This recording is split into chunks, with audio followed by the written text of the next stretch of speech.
E aí galera, bom dia. O pessoal tá entrando aí devagarzinho. Deixa eu me ajeitar aqui pra ficar melhor. O Renali já tava me dando esporro. Tá atrasado, hein, Gustavo? Fui tentar organizar, deixar tudo aqui no esquema mais ou menos, pra tentar não termos problemas, né? E aí, senhores, tudo em paz, tudo em ordem? E aí, dona Ingrid, tenho saudade de vocês, cara. Vamos ver se agora a gente consegue, se Deus quiser, tocar essa live nossa aí. Beleza? Então, cara, que injustiça, né? A Enália é muito injusta comigo, cara. A Enália, ela só me maltrata, cara. Parar de dar aula pra ela que tá brava. Então, senhores, vamos estar falando sobre queimados, um tema que a galera gosta muito. Eu particularmente gosto muito também, né? Gostaria de saber primeiro se alguém leu o slide. Alguém leu o slide, pelo menos?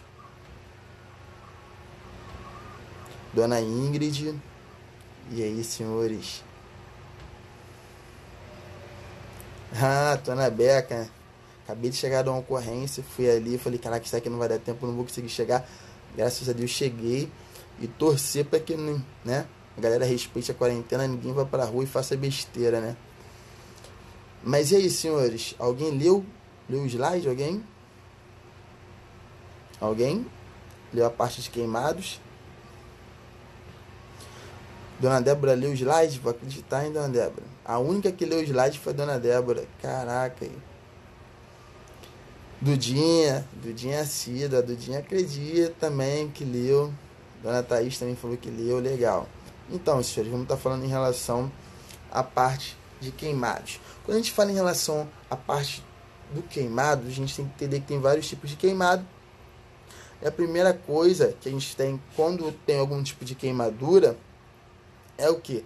É ter a parte da nossa pele atingida, né? Lembrando que a gente tem lá a divisão da pele em 3 partes, né? A gente tem a epiderme como a parte mais externa, a derme como a parte intermediária, e a gente vai ter lá depois a região hipodérmica ou região subcutânea, que já faz parte dos tecidos conjuntivos, né? E aí o que acontece? A gente tem a pele como o nosso maior órgão do corpo humano, né? Não é uma aula de anatomia, mas é só para nós entendermos um pouco da fisiologia da queimadura. Quando a gente fala em relação à pele como o maior órgão do nosso corpo humano, qual é, Gustavo? Ou quais são as funções, por exemplo, da pele? A pele, ela tem a função de proteger o nosso corpo em relação como uma barreira de micro-organismos, correto? Que possam tentar adentrar o nosso corpo. A gente tem a barreira da pele. A gente tem a pele como, por exemplo, um termorregulador. Quando a gente sente calor, a gente, né, consegue sentir alguma coisa, frio, dor devido aos seus receptores sensoriais que nós temos, né, que a gente consegue ter ali essas sensações. A gente tem a pele como manutenção do equilíbrio hidroeletrolítico, até que quando nós estamos com muito líquido, e uma das formas do corpo colocar para fora é através dos poros, né, que estão no nosso tecido. Por exemplo, a gente tem o suor como um dos grandes e mais conhecidos dele.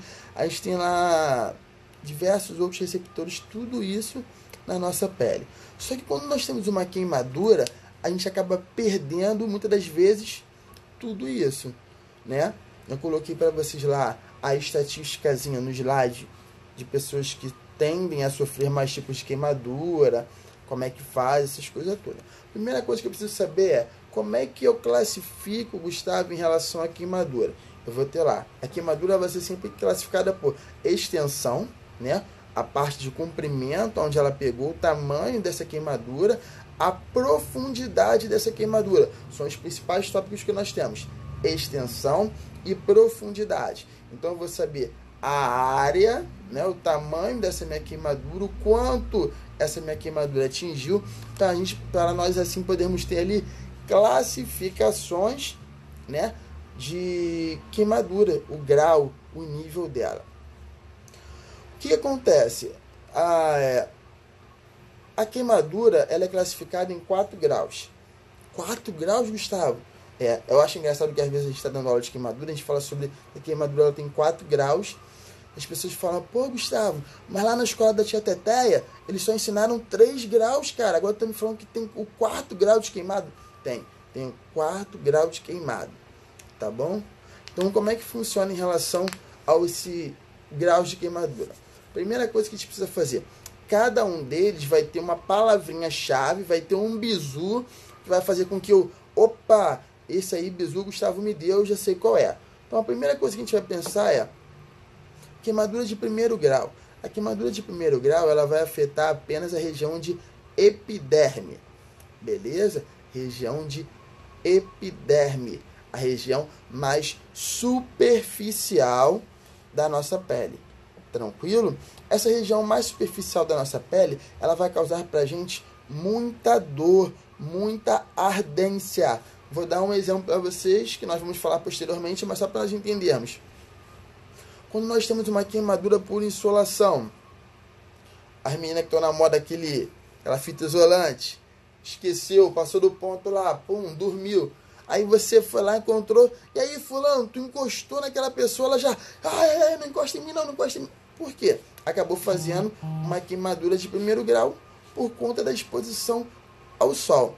Eu dei esse exemplo, mas nós temos diversas outras situações que podem estar me causando queimaduras de primeiro grau e os outros graus também. Então, a primeira coisa que eu preciso saber, queimadura de primeiro grau, região de epiderme, característica da queimadura de primeiro grau. Ela tá lá sempre muito dolorosa e hiperemiada. Queimadura de primeiro grau, dolorosa e hiperemiada. É a queimadura de primeiro grau. Só isso, Gustavo. Só o que eu preciso saber. Queimadura de primeiro grau, eu vou ter lá dor e hiperemia. Beleza? Tranquilo? Vai ser aquela queimadura bem vermelhada e dolorosa. E eu não tenho, teoricamente, no primeiro momento, perda tecidual.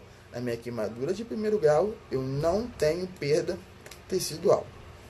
Até aí, tranquilo? Agora, queimaduras de segundo grau. Queimadura de segundo grau vai afetar minha epiderme e tem regiões de derme afetadas também. O que caracteriza a minha queimadura de segundo grau? A presença de bolhas ou flictemas, que vão ser as bolhas. Gustavo, enquanto a bolha não rompeu, ela é primeiro ou segundo grau? Vou dar para vocês me responderem isso. Queimou, a bolha não rompeu, é queimadura de primeiro ou de segundo grau? Então, senhores, formou bolha. A partir daquele momento que surgiu a bolha, ela já é caracterizada como queimadura de segundo grau. Beleza? Eu não preciso que haja o rompimento dessa bolha para que ela possa ser classificada como uma queimadura de segundo grau. Não, Rayane e Davi, nasceu a bolha, apareceu a bolha, independente de ter sido rompido ou não, ela já vai ser queimadura de segundo grau. Beleza? Tranquilo? O que acontece? Quais são as principais características que nós vamos ter em relação às queimaduras de segundo grau?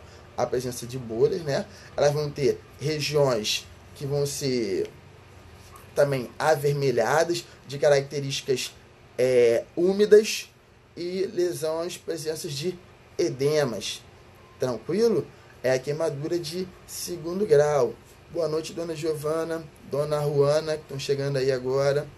Tranquilo? Vai causar dor, Gustavo, na minha queimadura de segundo grau? Vou ter dor. Muitas dores também. Tenho dor de região de epiderme, tenho dor em região de derme. Então, queimadura de primeiro grau e de segundo grau vão me causar dores, sim. Beleza? A palavrinha-chave para me caracterizar a queimadura de segundo grau é presença de bolhas. Beleza? Então, vou ter lá bolhas, vou ter lá edemas, tranquilo? Vou ter lá a alteração da cor, vou ter um tecido mais úmido, tranquilo? Boa noite, dona Esther, tá entrando aí também agora. Beleza? Tranquilo, senhores? Então vamos lá. Quando a gente fala em relação queimaduras de terceiro grau, a queimadura de terceiro grau, ela atinge epiderme, que é a camada mais superficial, ela atinge a derme, que vai ser a camada intermediária, e ela vai atingir a região de tecidos subcutâneo, ou região hipodérmica. O que acontece quando a gente fala em relação à queimadura de terceiro grau? A queimadura de terceiro grau, ela tem uma característica. Como é isso, Gustavo? Eu acertei lá minha parte de tecido conjuntivo, né? Eu tive epiderme, derme, hipoderme, minha parte de tecido conjuntivo, minhas partes mole, tive músculos e tive ossos afetados na minha queimadura de terceiro grau. Com isso, lembra que eu falei para você que a nossa pele ela também nos dá a oportunidade de sensibilidade? Então, o que acontece? Nas queimaduras de terceiro grau, pode ocorrer, vamos lá, hein? Pode ocorrer ou não a ausência de dor. Ou pode ocorrer ou não a presença de dor. Como assim, Gustavo? Alguns pacientes na queimadura de terceiro grau, ele pode não sentir dor por conta das terminações nervosas que acabam sendo atingidas durante essa queimadura. Militar da aeronáutica, qual é a partezinha que você gostaria que eu repetisse ou se de repente já ficou claro? Queimadura de terceiro grau, eu vou ter epiderme, eu vou ter a derme, vou ter minha região hipodérmica, que é a região do meu tecido subcutâneo, parte de tecidos conjuntivos, vamos pegar músculos, vamos pegar tendões, vamos pegar ossos, beleza? Em relação à minha queimadura de terceiro grau, e pode haver ou não a presença de dor devido à profundidade da queimadura que vai me causar lesões, beleza? Então, assim, eu posso ter áreas já inclusive com presenças, dependendo do tipo de queimadura, até de necrose, se é queimadura de terceiro grau. Tranquilo? A queimadura de terceiro grau, Gustavo, eu posso ter presença de necrose? Posso ter presença de necrose sem nenhum problema. Beleza? Pô, Gustavo, alguém me perguntou aqui, Lari, Gustavo, queimaduras de terceiro grau atinge órgãos? Não, Lari, não atinge, e é agora que nós vamos falar a respeito disso. Queimaduras de quarto grau. Queimaduras de quarto grau são queimaduras tão profundas, que elas vão atingir região epiderme, região de derme, região de hipoderme, o tecido subcutâneo, parte conjuntiva, muscular, tendinha e óssea e mais estruturas dos órgãos. É queimadura de quarto grau. Qual é a palavrinha-chave que a gente tem na queimadura de quarto grau que vai fazer com que eu li ali, tá escrito aquela frase, tá escrito aquela palavrinha, eu falo assim, queimadura de quarto grau. Alguém pode me dar uma luz? Vou dar um segundinho para você me responder. Qual é a principal característica, além de atingir todas essas estruturas que eu falei para vocês, sobre a queimadura de quarto grau? A ausência de dor. Tá lá escrito, paciente teve queimadura das estruturas e tem ausência de dor, queimadura de quarto grau. Beleza? Muito bom, Guilhermão. Pô, Gustavo, mas tu falou aí pra mim que na de terceiro grau... Então, na terceiro grau, toda vez que a gente já fala na queimadura de terceiro grau, eu vou ter que falar que pode haver ou não. Na de quarto grau, sempre ela vai ser indolor. Perfeito, galera. Pô, vocês assim estão magníficos. Magníficos mesmo. Uma das coisas que eu preciso lembrar aos senhores. Como a gente está falando da aula em emergência, a gente precisa saber o seguinte. Pô, Gustavo, o paciente está lá, pô, o paciente se queimou. E agora? A primeira abordagem que eu tenho ao paciente vítima de queimado é fazer o quê? Extinguir, né? Tirar esse cara do foco do fogo. A gente, quando tá por exemplo, aqui no Corpo de Bombeiros, a gente estudava antigamente o triângulo do fogo, né? Aí evoluiu nessas coisas e agora a tecnologia a gente tem o tetraedro do fogo. O que eu preciso fazer? Sempre retirar o foco, tirar esse cara da área, né? Lembrando que eu tenho os 3 S's para serem feitos. Eu tenho que retirar qualquer fonte de calor que possa estar propagando mais queimadura para esse paciente. Então, eu tenho que estar ajudando a ele. A Graciela me perguntou: Gustavo, qual é a palavra-chave do 3º grau?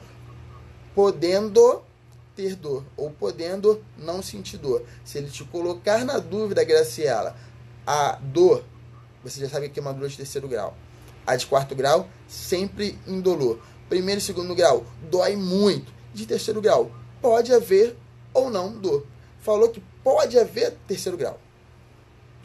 Beleza? Débora perguntou assim: Gustavo, quanto tempo mais ou menos para a recuperação para a queimadura de 2º grau? Então, Débora, essa tua pergunta aí, ela é muito relativa. O que acontece? Crianças e idosos são pessoas que têm vítimas que a gente sempre coloca como vítimas mais graves, né? Em caso de queimadura, essas coisas tudo. Principalmente o idoso, ele acaba tendo déficits, alguns tipos de déficit, né? Nutricional, já mesmo a própria idade faz com que o tecido, né, a pele dele já não seja mais a mesma. Então, para o idoso, a regressão vai ser, a regeneração, vai ser sempre muito mais lenta do que para um jovem. Por exemplo, digamos que você queimou uma perna, a sua avó queimou a perna. A sua perna tende a se recuperar muito mais rápido do que da sua avó por conta da idade mesmo, em relação à estrutura celular dela que já acompanha a idade dela. Beleza? Tranquilo? Gustavo, paciente vítima de queimado, a primeira coisa que eu tenho que fazer é o quê? Eu tenho que pensar em tirar esse foco de calor desse cara. E depois, Gustavo, avaliação primária. Beleza, senhores? Quando a gente fala em avaliação primária, o que eu vou fazer para esse meu paciente?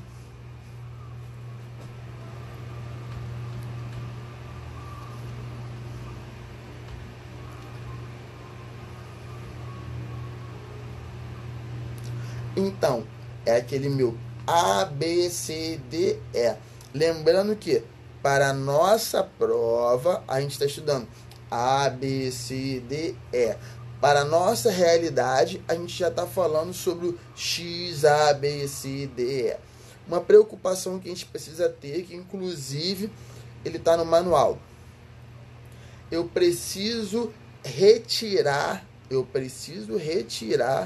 ouve, senhores, tudo quanto é tipo de anel, se tiver queimadura na face, brinco, tudo aquilo que possa chegar e causar algum tipo de garroteamento devido ao edema que vai se formar por conta dessa queimadura, eu tenho que tirar tudo. Relógio, pulseira, cordão, aliança, anel, piercing, tem que retirar, não posso deixar. A Sara Melissa falou, prevenir o choque, perfeito. Como a gente estava falando aqui, na avaliação primária, a gente estuda lá o A, B, C, D, E. Isso é para a nossa prova, para nós fazermos. Mas a gente já tem que pensar, para nós, vida, X, A, B, C, D, E. E o X vai falar de quê? De hemorragia, né, exsanguínea. Essa hemorragia exsanguínea vai ser para eu poder prevenir esse paciente em relação a ele ter um tipo de choque. Paciente que é vítima de queimaduras, principalmente o grande queimado, é um paciente que tem de tudo para desenvolver um choque hipovolêmico. Esse paciente, ele tem de tudo para desenvolver um choque hipovolêmico. O que eu preciso fazer além disso? O meu paciente vítima de queimado é um paciente que ele perde muito calor. Então, a primeira coisa que eu tenho que fazer, prevenir o choque. Eu não posso deixar esse meu paciente perdendo volume e, de repente, não fazer nenhum tipo de reposição para ele. Não posso. Eu vou ter que repor cristalóide para esse cara. Outra coisa, além disso, eu preciso manter esse meu paciente sempre aquecido. Paciente vítima de queimada é um paciente que vai perder muito calor. É um paciente que vai ter frio. E esse frio pode desenvolver para ele uma hipotermia. E nós já conversamos sobre isso, que a hipotermia ela pode desenvolver diversos tipos de problema, como, por exemplo, a acidose.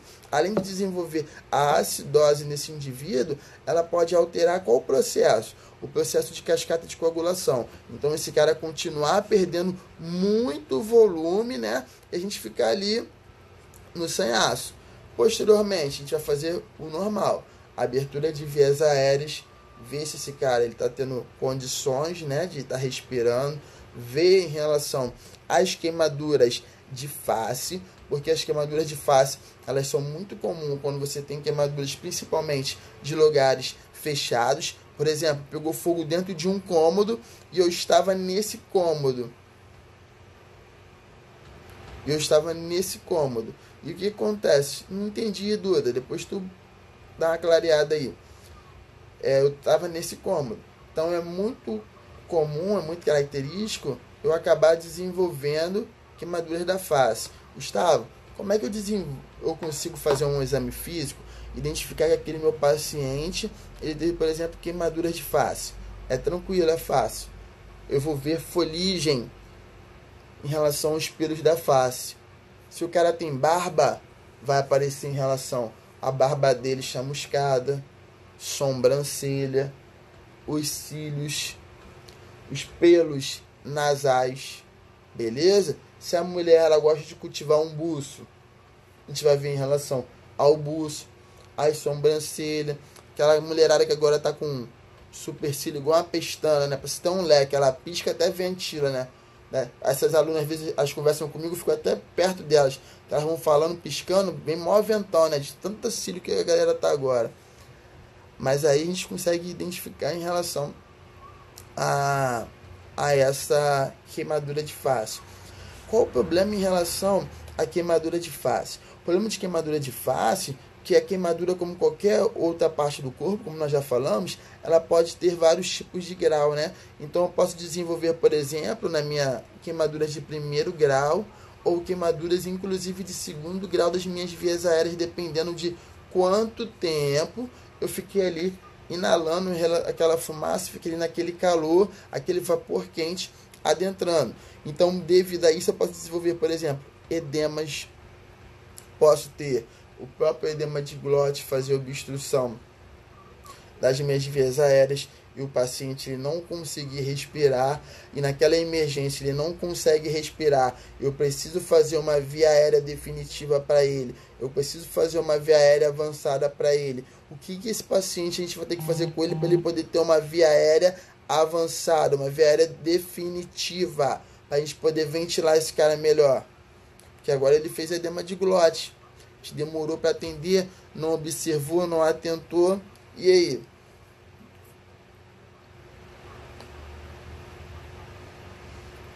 Cricotireoidotomia, beleza? Vai ser a crico para poder abrir via aérea para esse doente e a gente conseguir ventilar ele, beleza? E depois a gente vai para o B, de boa ventilação. Esse paciente, Gustavo, vítima de queimado, TOT não, Guilherme, ele fez um edema de glote, a gente vai ter que fazer o que para esse cara? Vai ter que ser a cricotireoidotomia, beleza? Para esse cara que fez o edema de glote, a gente vai ter que partir para ele com a crico, beleza? Tranquilo? Boa ventilação, sempre em oxigênio 100% para esse cara, sempre. Acesso, Marcelinha, isso aí, Marcelinha.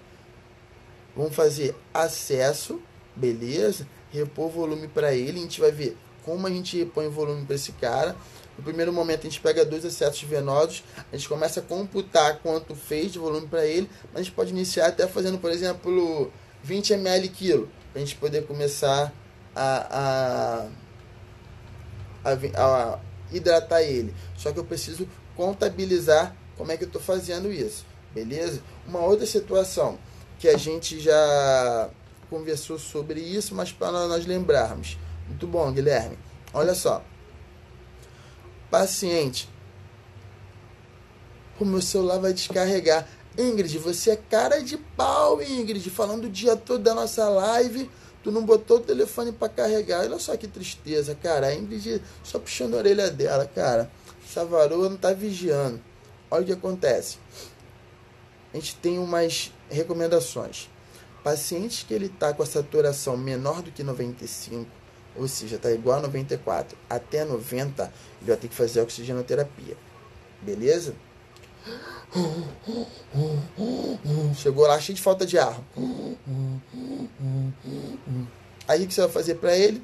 Oxigenoterapia, se ele estiver com a saturação entre 94 a 90. Se o meu paciente ele estiver lá com uma saturação menor do que 90, ele já vai ter que ser entubado diretamente. Saturação, Gustavo, menor do que 90, TOT. Não tenho que conversar, não tenho que discutir. Tá com a saturação menor do que 90, vai ser entubado. Beleza? Agora, se eu estou no ambiente intra-hospitalar, o que é um ambiente intra-hospitalar? Eu vou ter que ver em relação com esse meu paciente o quanto de oxigênio, por exemplo, ele tem naquele teste de gasometria. A gente vai ter lá o P, o Azinho minúsculo e o O2. Vai ser o PaO2. Vai ser a minha pressão parcial de oxigênio na minha artéria. Se eu tiver com valores igual ou menor do que 60, esse meu paciente ele vai precisar ser entubado de emergência. Beleza? Tranquilo? É igual se ele tiver com a PaCO2, a minha pressão parcial de gás carbônico na minha artéria. O que eu vou de dióxido de carbono na minha artéria? O que eu vou ter que fazer para esse indivíduo? Entubá-lo se ele tiver com índices igual ou maior a 55. Beleza? Tranquilo? A gente já tinha falado sobre isso, sobre essas medidas, mas vale sempre a gente estar relembrando um pouquinho sobre. Tranquilo, galera? Aí, já estão agora com a via aérea definitiva para esse cara, já estamos ventilando ele bem, estamos falando em relação à hidratação, vamos fazer a parte de escala de nível de consciência para esse indivíduo, beleza? Tranquilo? E vamos tratar ele, que vida que segue. Até aí, tudo em ordem? Tudo ok? Tudo certinho? Show.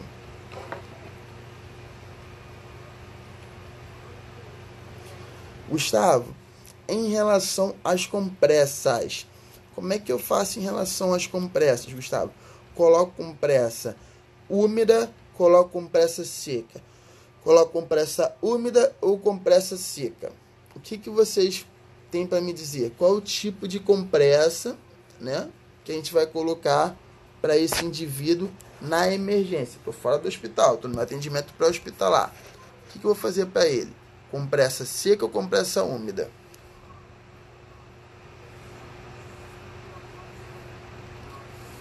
Me respondam, por gentileza.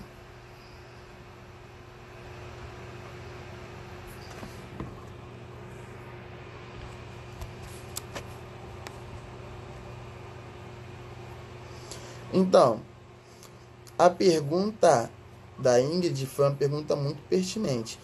Gustavo, vou fazer acesso profundo?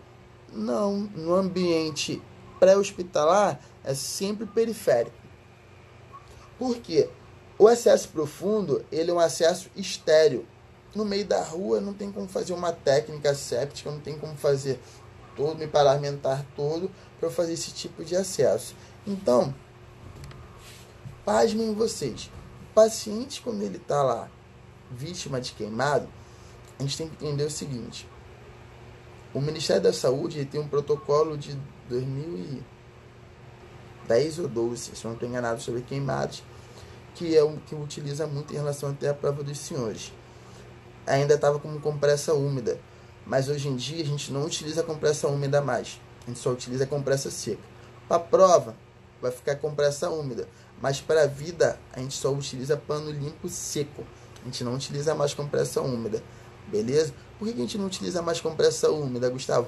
Por conta do foco de proliferação de micro-organismos, que dependendo de onde a pessoa se queimou, a sujidade que está naquela área meu paciente ele pode ficar um pouquinho contaminado, né? Vamos dizer assim, e acabar precisando ter que entrar com mais antibiótico terapia por conta desses micro-organismos que acabaram se proliferando por conta desse pano úmido. Então, para a nossa prova, vou falar com vocês. Pano úmido. Para a vida real, nosso pano seco. Beleza? Tranquilo? Deixa eu ver mais o que está faltando.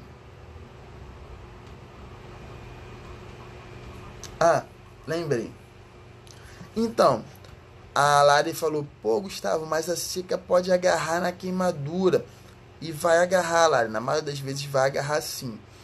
O que acontece? Quando você vai retirar esse material, você tem que retirar esse material lavando o doente.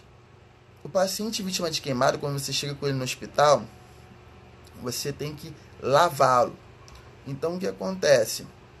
Você bota um pano úmido, limpo, não é molhado, não é encharcado, é úmido. Por exemplo, ali meu amigo ou minha amiga militar da aeronáutica falou, pô, Gustavo, mas a úmida não causaria hipotermia? O que você tem que fazer? Colocar essa compressa na área que foi teoricamente queimada e forrá-lo, né? Colocá-lo com uma manta térmica, ou um lençol, ou um cobertor, alguma coisa para poder aquecê-lo, entendeu? Por cima desse curativo. Mas hoje em dia, então, até por um desses motivos, a gente não utiliza mais. A gente só faz pano seco. Soro fisiológico. Se eu estou em casa, eu tenho soro fisiológico? Não tenho. Vou utilizar água limpa. Beleza? Água limpa. Vou colocar úmido. Não é encharcado dando banho no doente, não. É úmido. E não é água gelada nesse primeiro momento, não. É úmido, só para tampar, proteger daquela sujidade até você chegar no hospital. E quando chegar no hospital, tem que se tirar e lavar esse cara de novo. Por isso que hoje em dia só pano seco. Beleza? Tranquilo? Gustavo, o que eu posso fazer num caso de emergência de queimado? Aproveitar que Tainã entrou aí. Vó da Tainã, a senhorinha com mais receitas medicamentosas do universo. Queimou pasta de dente, meu filho. Queimou café, meu filho. Queimou, joga óleo, meu filho. Queimou, bota azeite, bota... Senhores, nada disso. Queimaduras, água e sabão. Mais nada. Água e sabão. Atendimento para hospitalar de queimadura é sempre água em abundância. Sempre água abundante. Água, que é a água que vai ajudar a resfriar aquela área que está queimada, né? Porque todo paciente que sofre de queimadura, paciente, ele, dizem que a dor é na alma. Água corrente, água em abundância. Beleza? Se eu tiver como, eu vou fazer o quê? Água e sabão, de preferência se eu tiver lá uma clorexidina de germante ou aquosa, não tem problema nenhum não. Pode ser feita, só não pode passar álcool. Professor, queimou, taquei álcool. Faz isso não, cara. Só se tu quiser virar uma churrasqueira, um tocha humana. Não taca nada desse tipo de produtos. É água. Água e água. No ambiente pré-hospitalar, eu tô na rua, por exemplo, me queimei. Qual é o tipo de cobertura? Qual é o tipo de pomada que eu vou utilizar para esse meu doente? Senhores, qual é o tipo de pomada no atendimento pré-hospitalar que a gente vai utilizar no paciente vítima de queimado? Tempo.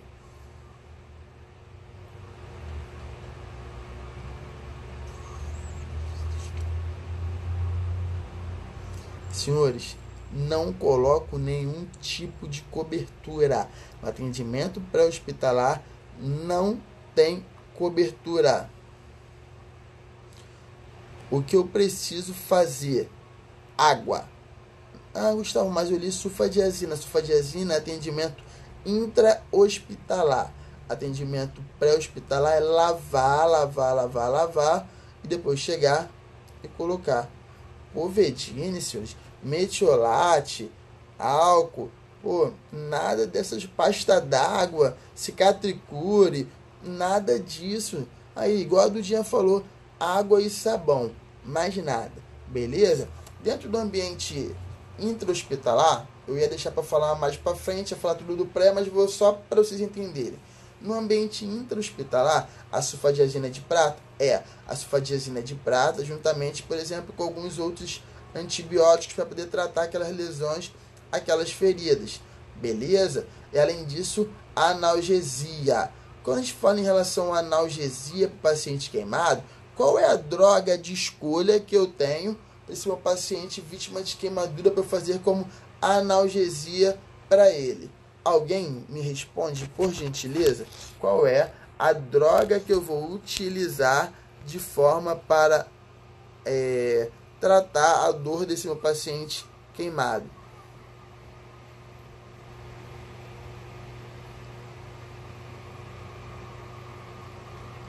A água não é água gelada, não. Eu não vou pegar aquele camarada que teve uma queimadura, né? E vou chegar e tacar água gelada nele. Não, é água em temperatura ambiente. Beleza? Água em temperatura ambiente.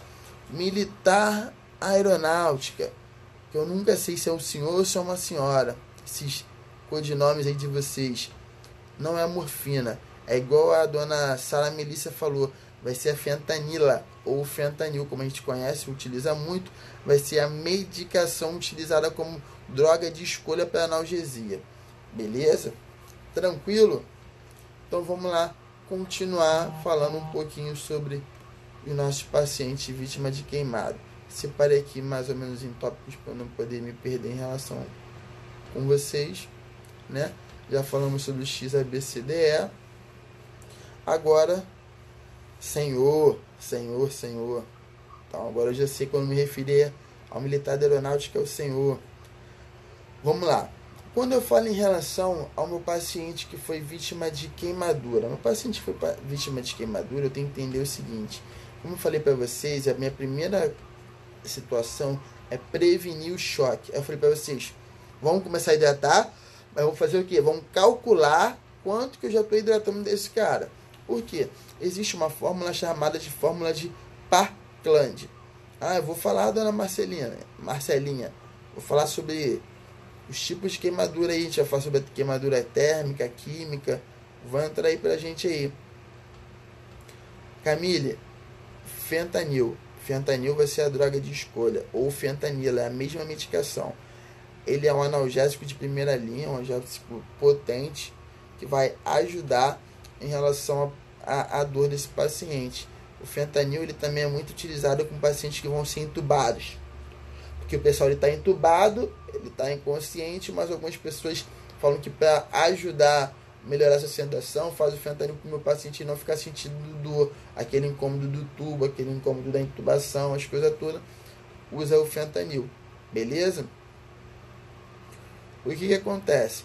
Meu paciente, quando ele entra no ambiente intra-hospitalar, já lá do lado de fora, eu já tenho que ficar calculando esse volume para ele.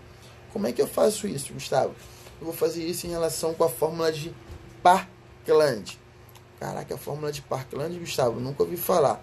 É a escala de reposição volêmica para o meu paciente, que ele precise, entendeu? De reposição volêmica. Antes disso, o que eu preciso saber? Contar a minha área de superfície queimada. A gente vai precisar tratar isso, vamos precisar trabalhar isso. Aqui, ó, só dando cascudo, porque a galera da enfermagem é excelente. Só profissional brabo. Botou para eles. Quanto que é 13 vezes 5?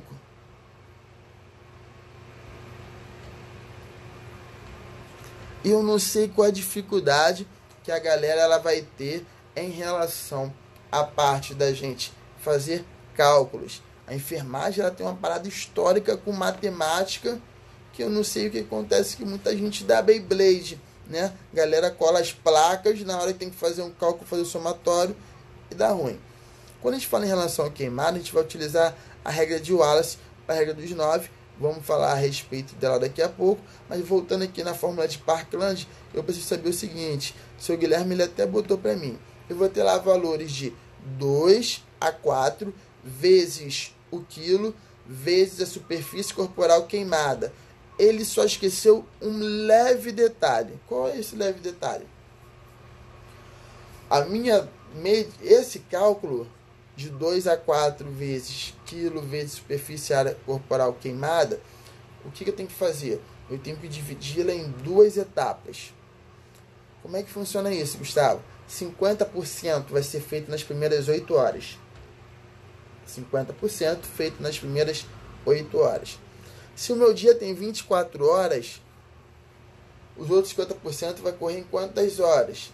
Em 16 horas. Beleza? Matemática só funciona de manhã, do dia nem de manhã. Então, peguei, fiz a fórmula de Parkland. Vou pegar lá 50% do valor da minha fórmula nas primeiras 8 horas. Os outros segundo por cento às 16 horas. Vamos praticar? Só para a gente entender. Digamos que o meu paciente ele pese 50 quilos. Ele teve 40% de superfície corporal queimada. 40% de superfície corporal queimada. E ele pesa... Eu já falei o peso dele, na verdade, né? Não falei. Falei sim, 50 quilos com 40% de superfície corporal queimada. Então, o que eu vou ter que pegar? Vou pegar 4 vezes 50, um exemplo, né? 4 vezes 50, que eu vou ter 200, vezes a superfície corporal queimada, que foi de 40. Então, eu teria ali, por exemplo, 40 vezes 50, eu vou ter... Não, 50 não, porque eu já calculei com 20, né? Então, vai ser 40 vezes 200. 40 vezes 200, eu vou ter ali 1.600. É o que eu vou precisar fazer para esse cara. Aí, como é que eu vou fazer com ele? Vou pegar, dividir por 2. Esse meus 50% vou fazer nas primeiras 8 horas. E os outros 8%, os outros 50% vou fazer nas próximas 16 horas. Beleza? Tranquilo? Dúvidas?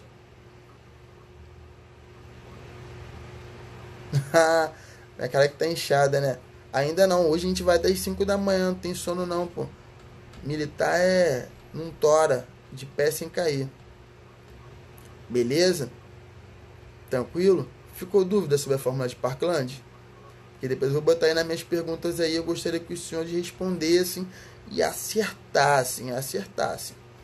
Beleza? Eu vou explicar o porquê de 2 a 4. A fórmula de Parkland, o que o Ministério ele preconiza para a gente? Vamos lá.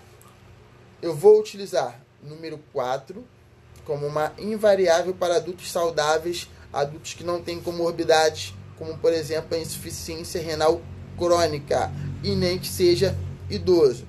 O paciente que não é idoso e o paciente que não é renal crônico, ele vai utilizar o número 4. Por exemplo, um jovem sadio, igual a você, que nunca vai precisar, mas é só para você saber. Igual a você, eu vou pegar e vou colocar 4 vezes o quilo. Digamos aí que vou pegar o peso do Guilherme, que é levinho, né? Guilherme tá levinho, tá treinando pra caramba, quarentena, fazendo aqueles treinos em casa, tá pesando aí seus 75 quilos. Eu vou pegar lá 4 vezes 75, digamos que tivesse tido 70% de uma superfície corporal queimada. Não é ele não, só o peso dele que eu peguei de exemplo. Aí a gente vai multiplicar tudo e vamos dividir por 2. O que eu vou pegar? Os 50% que eu dividi, vou colocar lá nas minhas primeiras 8 horas. Os outros 50% nas 16 horas. Gustavo, e o 3? Como é que quem vai usar o 3? O 3 vai usar idosos, pacientes renais crônicos. Se for idoso ou renal crônico, se ele botar lá que paciente é idoso, se o paciente colocar lá que o paciente é renal crônico, vai ser 3. Lari, essa fórmula ela vai ser para paciente que precisa fazer reposição volêmica depois de ter sido queimado. Beleza? E 2, Gustavo? O 2 vai ser para crianças. Pacientes que têm histórico de insuficiência renal crônica, insuficiência cardíaca, É idoso, 3. Adulto normal, 4. Criança, 2. Perfeito? Dúvidas? Tranquilo? Suave? Qualidade total? Fala aí. Vou deixar vocês me perguntarem aí um pouquinho sobre a forma de Parkland, porque às vezes algumas pessoas não a entendem. Vou tirar o óculos, vocês estão falando que eu tô com o olhinho fechado. Pô, acordadaço, elétrico. Fico feliz demais de falar com vocês, vocês não tem noção. Ficou elétrico.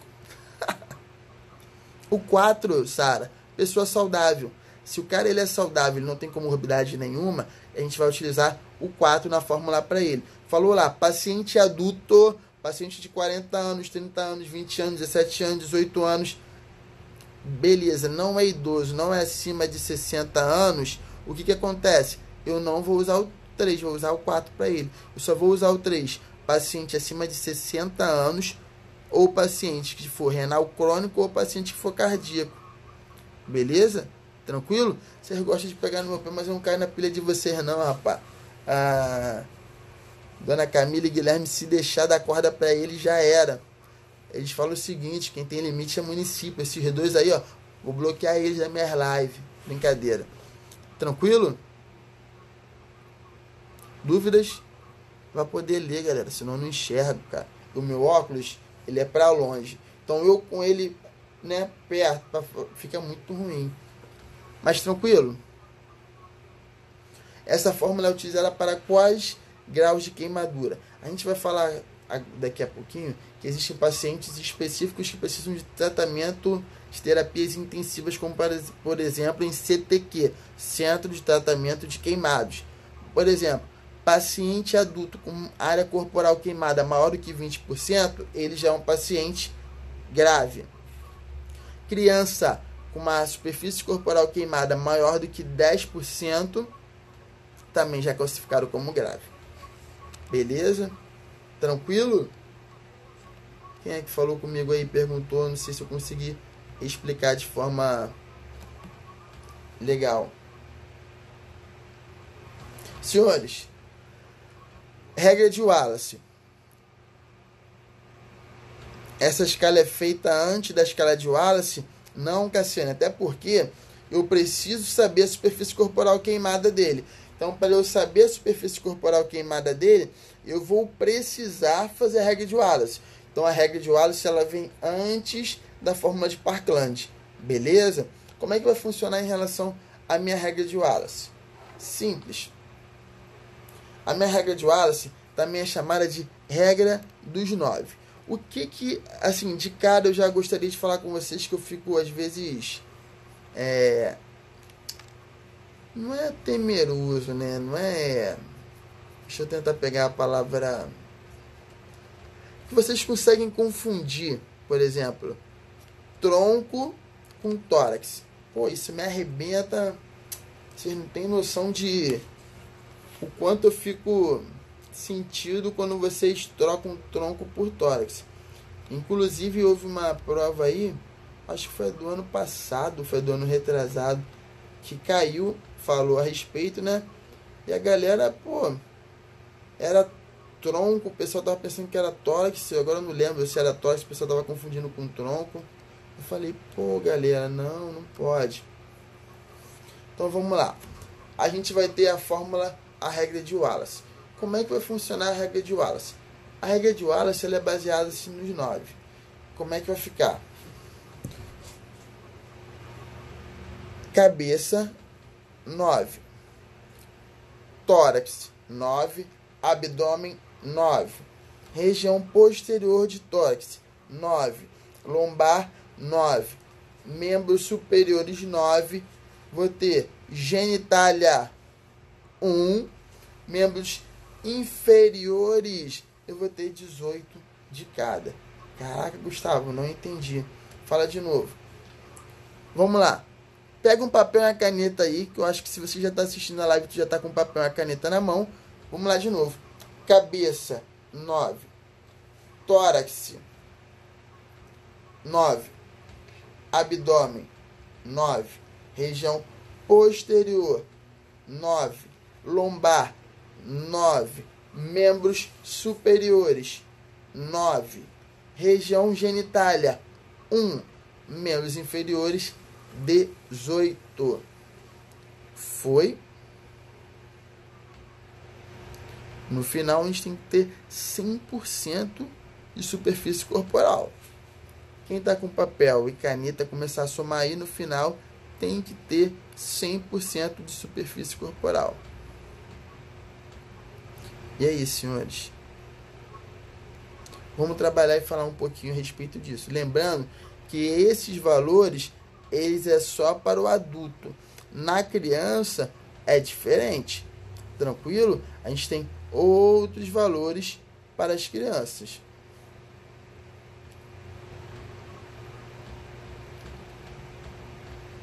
É isso aí, Camille. Tudo 9. Com exceção da pelve, que vai ser da região genitália, que vai ser 1. E dos membros inferiores, que são 18. Mas são 18 por completo. Então, se você somar só a parte da frente, é 9. Só o dorso também vai ser 9. Beleza? Genitália é 1, não é 18 não. Tranquilo? Beleza? Os membros inferiores, que eles vão ser 1. Os membros inferiores vão ser 18. Beleza? O que acontece? Tem duas situações. Quais são as situações? O Ministério da Saúde, ele prega o seguinte. Vou falar o que o Ministério da Saúde ele prega para vocês e vou falar para vocês o que a literatura pregam para vocês. E qual que a gente vai usar? A gente vai ver o que melhor se encaixa. O que o Ministério da Saúde ele prega? Adulto e o bebê. Adulto e o bebê. No bebê do Ministério da Saúde, presta atenção que não sou eu que estou falando. É a cartilha de queimados do Ministério da Saúde. Eles usam uma referência de 1997. Eles botam lá. Bebê, cabeça, 21. Tronco do bebê, 18. Membros superiores do bebê, 9. Membros superiores do bebê, 9. E membros inferiores do bebê, 12. E contabilizando 1 da genitália do bebê. Vou repetir novamente. O que o Ministério da Saúde preconiza na cartilha de queimados para os bebês? Cabeça, 21. Tronco, 18. Membros superiores, 9. Genitália, 1. E membros inferiores, 12. Foi? Isso é a cartilha do Ministério da Saúde de queimados. Quem quiser, só jogar lá no Google, procurar lá, cartilha de queimados do Ministério da Saúde. Vai aparecer ali e vocês vão ver o que eu estou falando. Tranquilo? Agora, as demais literaturas, quando a gente fala em relação à criança, elas já não utilizam essa regra dos 9. Como é que elas colocam a regra dos 9? Elas vão colocar cabeça da criança igual a 18. O dobro do adulto. Por quê? Porque o pessoal cisma de falar que criança é tudo cabeçudão. A criança tem a cabeça maior do que o corpo. Como a criança tem a cabeça maior do que o corpo, a criança vai ter a cabeça no seu valor dobrado. Então tem lá a criança com a cabeça 18. Tórax vai ter lá 18 na frente com 18 atrás, 36, né? Membros superiores, 9. E membros inferiores, 14. Sem contar com a genitália. Tranquilo? Eles não contabilizam com a genitália.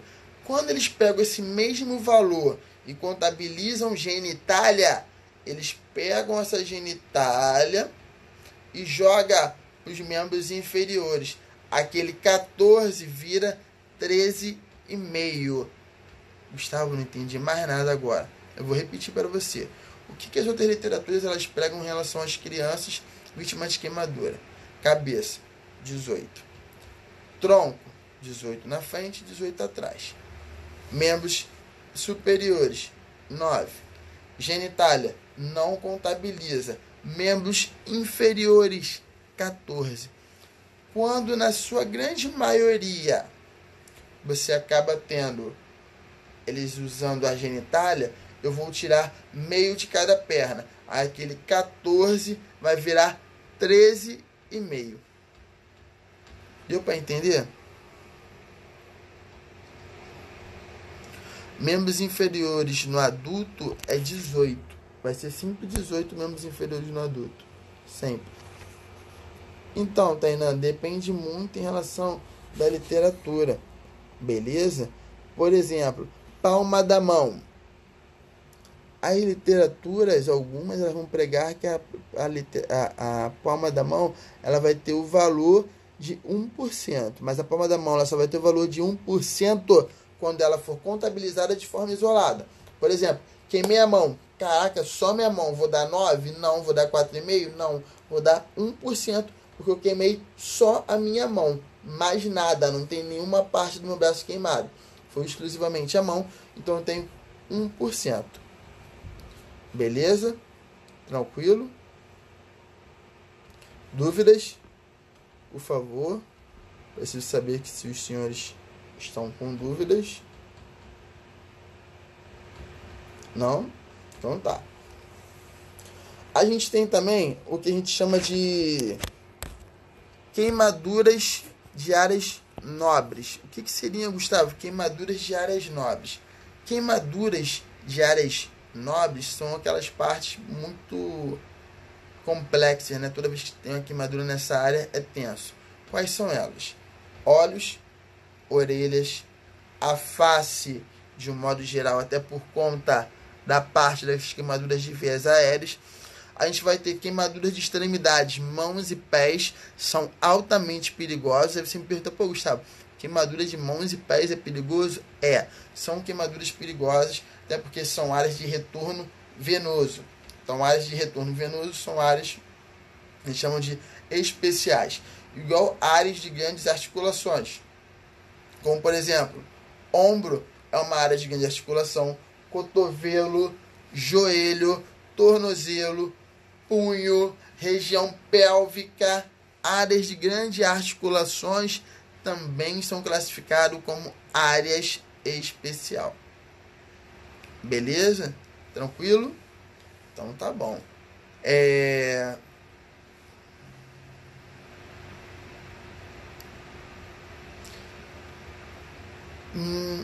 Já falei com vocês em relação à parte do tratamento, cuidado inicial da queimadura vai ser sempre interromper o processo de origem, né?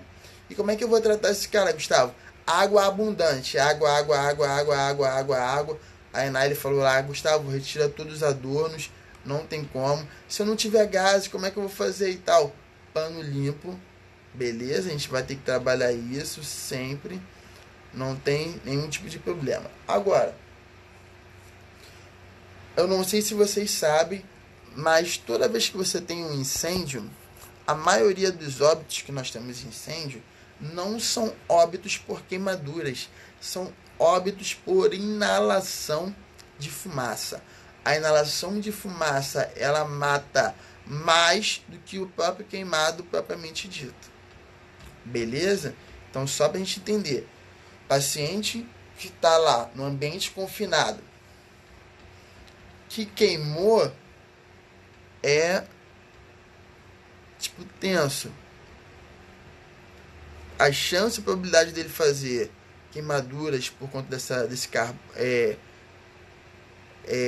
dióxido de carbono ou até mesmo cianeto é muito grave. Então esse paciente ele precisa ir para o hospital. Se ele começar a ter lá tudo que a gente falou, Glasgow igual menor a 8, saturação menor do que 90, PaO2 igual menor do que 60, PaCO2 maior do que 55, são pacientes que eu não tenho o que discutir. É um paciente que ele vai ser entubado na hora por conta do risco que esse meu paciente ele vai ter de sofrer algum tipo de trauma, de lesão. Galera, o meu tempo está acabando, falta 10 segundos, mas não vai embora, não vai dormir ainda. Vou fechar essa e vou salvar e já vou abrir a outra aqui agora. Beleza? Espera aí, hein? Sai não.